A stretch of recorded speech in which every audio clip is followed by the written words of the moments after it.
CA Nitin गनवर, अभी एक amendment हुई है सेक्शन 230 के अंदर। 230 के अंदर एक 230 सेक्शन के अंदर एक अमेंडमेंट हुई है जहाँ पे ब्लैक मनी एक्ट का रेफरेंस दिया है। अब बहुत सारे अखबारों में आना शुरू हो गया है कि अब कोई भी व्यक्ति बाहर जाएगा तो उसको इनकम टैक्स से एनओसी लेना पड़ेगा, चाहे वो घूमने जा रहा है। सर ऐसा नहीं है, काइंडली अप्रिशिएट। सर 230 सेक्शन बोलता है कि आपको इनकम टैक्स क्लियरेंस सर्टिफिकेट लेना है, और सबसेक्शन 2 ये भी कहता है कि बंदा किसी वजह से भी बाहर जाए, इंक्लूडिंग जिसके अंदर आपका घूमने का भी है, अगर टूरिस्ट वीजा पे भी जा रहा है तो भी लिखता है। But there was already a notification which says कि भैया आपको अगर कोई व्यक्ति घूमने जा रहा है बट टूरिस्ट वीजा पे जा रहा है तो ऐसे केस के अंदर आपको सर आईटीसीसी की जरूरत नहीं है।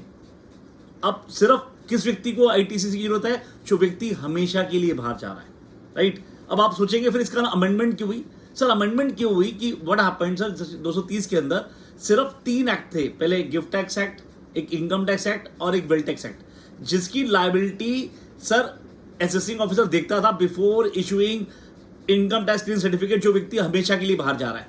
अब उसके अंदर ब्लैक मनी एक्ट भी डाल दिया।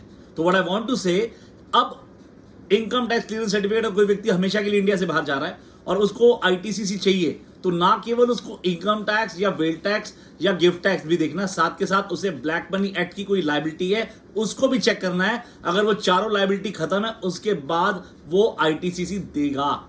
Sir with this sir thanks a lot. इसके अलावा आपको कोई भी इशू हो तो प्लीज मुझे बताइए या फिर व्हाट्सएप करिए एट द नंबर ऑफ 9810387163। मैं कोशिश करूंगा उस पर एक और यूट्यूब या फिर एक और छोटी सी रील बना के आपको सबमिट करूंगा। नमस्कार, थैंक यू।